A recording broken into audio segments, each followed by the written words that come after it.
Bonjour tout le monde, voilà, comme promis, la deuxième vidéo de Sick Abroad par rapport à ce qu'est le Steve Syndrome. Aujourd'hui, je vous explique ce qu'est cette maladie et comment ça affecte la vie de tous les jours. Alors déjà, Steve Syndrome en français, ça veut dire maladie de la personne raide. C'est une maladie qui est excessivement rare, qui touche une personne sur 1 million et majoritairement les femmes. Merci, super, donc du coup, on est vraiment ravis.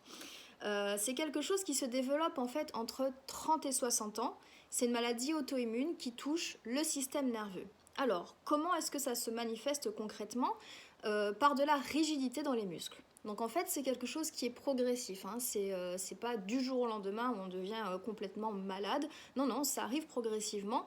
Dans mon cas, ça a touché d'abord les jambes. Donc parfois, en fait, j'avais des épisodes où les jambes devenaient raides et puis après, quelques secondes plus tard, ça revenait. Et en fait, au fil des mois, ça a empiré jusqu'à devenir complètement présent. Notamment suite à une chute dans les escaliers, mes jambes m'ont lâché, puis j'étais en train de porter en fait des paquets lourds, et à partir de ce moment-là, la maladie s'est installée. Voilà. Donc ce qui se passe en fait, c'est que les muscles sont extrêmement raides. Nous avons en fait des spasmes qui peuvent aller jusqu'à casser les os. Donc vous imaginez en fait la force justement des muscles dans ces moments-là et la douleur que l'on peut avoir. Vous prenez une crampe, vous la multipliez par à peu près 100 et vous avez à peu près l'idée de ce que l'on peut ressentir. Donc c'est super douloureux, c'est très très difficile à vivre parce qu'en fait on comprend pas ce qui se passe, on n'a plus le contrôle en fait sur la partie ou les parties de notre corps qui sont touchées et on ne le comprend pas puisque la plupart du temps on ne nous prend pas au sérieux, c'est une maladie que personne ne connaît. Alors qu'est-ce que ça engendre au quotidien? Tout simplement des difficultés en fait à fonctionner. Donc par exemple des petites choses comme sortir du lit, s'habiller, se doucher, merci la chaise dans la douche, on n'y pense pas mais ça aide, sortir de chez soi, faire le ménage, ça c'est très très compliqué parce qu'en fait on n'a plus du tout la même mobilité, il y a des choses qu'on n'arrive pas à faire comme se baisser par exemple, parfois c'est compliqué, se relever je vous en parle même pas, donc c'est handicapant, en fait c'est le vrai mot, c'est un handicap. Après, on développe aussi ce qu'on appelle de l'anxiété et des phobies. Pourquoi? Tout simplement parce qu'en fait, on a peur de tomber. Ce sont des chutes qui sont dangereuses puisqu'en fait, on n'a pas les mêmes réflexes, on ne peut pas se rattraper puisque notre corps en fait est tellement rigide que du coup, on sait que ce sera une chute qui sera dangereuse pour nous. Et donc en fait, le cerveau se dit, moi j'ai trop de risques.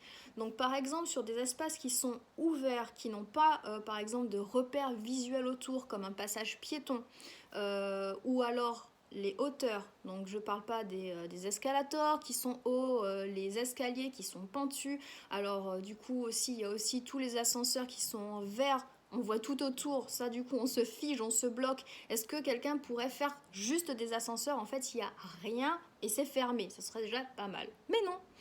Donc voilà, ce sont en fait plein de petites choses qui nous handicapent. Il y a aussi la version suédoise, je vais dire ça comme ça.